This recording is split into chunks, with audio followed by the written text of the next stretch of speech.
Tumakas na tayo, takasan na natin ang mundo.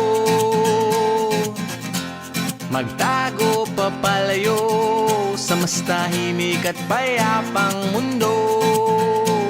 Umubulong ang hanging amihan at huni ng ibon. Dumudulog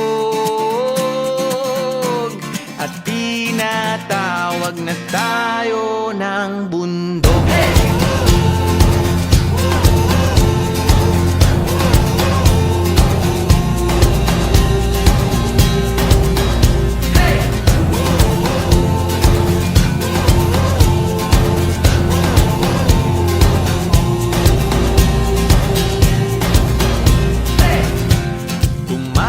Na tayo, palayo sa maraming tao.